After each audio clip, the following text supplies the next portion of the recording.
bagaimana sekarang kalau kita menggunakan BOP yang sesungguhnya atau actual? Nah, ini dapat dilakukan jika overhead proses produksi dibebankan kepada semua pekerjaan produk sepanjang biaya-biayanya dapat dikendalikan dalam jangka pendek. Jadi actual dimasukkan apabila memang bisa kita kelola dengan baik. BOP yang terjadi diakumulasikan dengan tujuan pasti satu, untuk sebagai pelaporan kepada semua unit produksi yang bertanggung jawab atas semua biaya yang terjadi. Yang kedua, melakukan komparasi anggaran dengan tingkat pencapaian kinerja. Ya, jadi kalau anggaran dikeluarkan sekian, kinerjanya berapa yang dicapai? Apakah ada menunjukkan kinerja yang baik atau tidak? Di kesimpulan bahwa ini dijadikan sebagai indikator keberhasilan perusahaan mewujudkan ataupun meraih kinerjanya. Nah, biasanya juga dicatat dan dijurnal serta dibuatkan buku besar dan buku tambahan untuk mencatat yang BOP actual ini. Semua BOP yang terjadi selama periode akuntansi akan dikumpulkan dalam sebuah rekening pengendali yang disebut dengan rekening BOP pengendali atau FOH kontrol. Rekening pengendali bersifat sementara sebagai rekening penghubung atau penjelas dalam pengumpulan BOP actual atau sesungguhnya ke BOP yang dibebankan pada akhir periode akuntansi yang dilakukan oleh perusahaan. Jurnal untuk mencatat BOP sesungguhnya. Jadi kalau mau mencatat BOP sesungguhnya, nanti jurnalnya adalah pengendalian. Di sini di sebelah kiri ini kolom kredit. Nanti ini utang usaha berapa, beban dibayar di muka berapa, kemudian akumulasi penyusutannya berapa. Jadi ini adalah jurnal untuk BOP selain biaya bahan baku tidak langsung dan biaya tenaga kerja tidak langsung. Berikut adalah contoh kasus untuk BOP sesungguhnya atau BOP actual. Biaya overhead tahunan PT Maju Jaya mencakup perlengkapan pabrik sebesar 7,5 juta, biaya tenaga kerja tidak langsung 16 juta, penyusutan sebesar 6 juta, dan biaya overhead lainnya sebesar 5,5 juta. Buatlah akun perkiraan bentuk T untuk biaya overhead pabrik actual. Jadi jawabannya kita buat akun yang dalam bentuk T ini. Ini adalah pengendalian overhead pabrik, ini sebagai akun perantara. Ini adalah kita kasih catat actual di sini. Perlengkapan pabriknya 7,5 juta sesuai dari soal. Kemudian biaya tenaga kerja langsung sebesar 16 juta. Kemudian biaya penyusutan 6 juta dan overhead lainnya adalah 5,5 juta. Inilah yang dimaksud ataupun yang kalau kita diminta untuk membuat akun berbentuk T yang memuat angka-angka ataupun nilai-nilai yang sudah disebutkan di soal tadi. Sekarang bagaimana BOP untuk produk yang ditentukan di muka itu dihitung atau dianalisis? Nah, tarif overhead itu akan ditentukan terlebih dahulu dengan membagi anggaran biaya OHP yang diharapkan ataupun yang sudah ditetapkan, dan itu diharapkan terjadi di masa yang akan datang dengan total dasar alokasi biaya OHP yang dianggarkan. Jadi nanti total ataupun alokasinya mau seperti apa, itu yang akan menjadi pembaginya. Rumus umumnya seperti ini. Tarif ditentukan di muka berapa, kemudian ini sama dengan anggaran BOP dibagi total dasar alokasi. Apabila BOP tidak dapat dikendalikan dalam jangka pendek, maka penggunaan BOP sesungguhnya tidak logis untuk digunakan. Karena kenapa tidak logis? Kenapa tidak logis? Karena kalau dia tidak dapat dikendalikan dalam jangka pendek, artinya apa? Fluktuatifnya tinggi. Kalau fluktuatifnya tinggi, pasti itu kan memusingkan.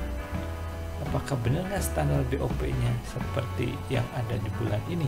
Ternyata bulan depan naik lagi, atau bulan selanjutnya turun yang drastis, misalnya seperti itu. Alokasi yang adil dan logis dapat mempergunakan BOP yang ditentukan di muka. Jadi kalau memang make sense gitu ya, terus dapat dimengerti atau diterima dengan kewajaran, maka ini bisa kita hitung dengan istilah BOP ditentukan di muka. Metode ini disebut juga yang paling memungkinkan digunakan, baik untuk akumulasi biaya pesanan maupun akumulasi biaya proses.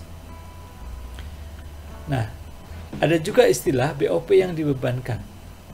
BOP yang dibebankan ini adalah FOH applied, atau merupakan pembebanan BOP ke objek biaya dengan menggunakan tarif yang ditentukan di muka. Jadi dihitung dulu di awal, kemudian nanti di akhir akan dibebankan dalam proses berjalan di periode akuntansi itu. Rumusnya adalah BOP dibebankan sama dengan tarif yang ditentukan di muka kali aktivitas yang aktualnya seperti apa.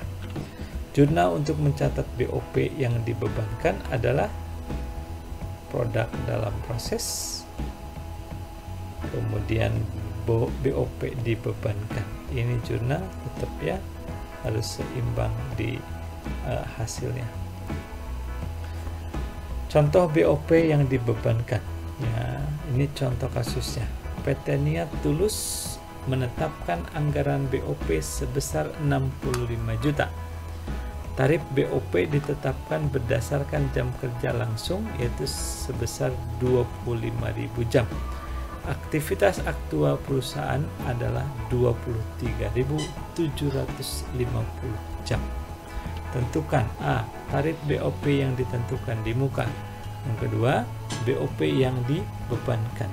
Ketiga, akun perkiraan bentuk T untuk BOP yang dibebankan. Penyelesaiannya adalah kita tentukan dulu tarif BOP yang ditetapkan di muka. Tadi ada rumusnya adalah anggaran yang ditetapkannya berapa, kemudian dibagi oleh dasar alokasi yang dipakai. Tarif BOP yang ditetapkan di muka ya, jadi 65 juta inilah anggaran BOP yang sudah ditetapkan oleh manajemen. Kemudian dasar alokasinya adalah jam kerja langsung, yaitu 25.000. Maka kalau ini diselesaikan, akan diperoleh tarif ditentukan di mukanya adalah 2.600 per jam kerja langsung. Nah, lalu yang kedua, bagaimana cara menghitung BOP dibebankannya? Tinggal mengalihkan actual aktivitasnya berapa. Kalau di soal ini kan 23.750 dikalikan dengan tarif per jam kerja langsung. Jadi nanti akan diperoleh BOP yang dibebankannya adalah 2.600 dari tarif yang sudah kita peroleh kali 23.750 jam, atau sebesar 61.750.000. Jadi akun perkiraan bentuk T-nya kira-kira seperti ini. Ya, jadi perantara BOP yang dibebankan, di kirinya dikosongkan dulu, yang kanannya tulis beban sebesar 61.750.000. Mohon tidak terlalu bingung kalau di sini koma, karena kebetulan laptop saya menggunakan format koma. Jadi harusnya ini kan kalau di dalam ejaan ataupun aturan bahasa Indonesia harus titik. Tapi mudah-mudahan teman-teman mengerti karena faktor teknis tadi. Sekarang BOP sesungguhnya dibandingkan dengan BOP dibebankan. Pada akhir periode akuntansi, BOP actual akan dibandingkan dengan BOP dibebankan. Hasil perbandingan menunjukkan ada atau tidaknya varians. Ingat, varian di sini bukan ukuran keragaman yang ada di ukuran-ukuran statistik. Varians di sini lebih sederhana, yaitu berupa perbedaan apakah antara BOP sesungguhnya atau actual dengan yang dibebankan ada bedanya. Kalau ada bedanya, berarti ada variansnya. Varians dimungkinkan satu over applied, maka varian ini jumlah BOP yang dibebankan lebih tinggi dibandingkan dengan jumlah BOP actualnya. Kemudian saldo akan dikredit. Kalau kita dapat SMS sekian jumlah uang sudah dikreditkan ke akun Bapak, artinya sudah dimasukkan. Kalau di debit sebaliknya. Under apply, maka varian ini adalah jumlah BOP yang dibebankan lebih rendah dibandingkan dengan BOP actual ataupun yang sudah benar-benar keluar ataupun dibayarkan. Saldo akan didebit, berarti kebalikan dari yang over apply varian itu.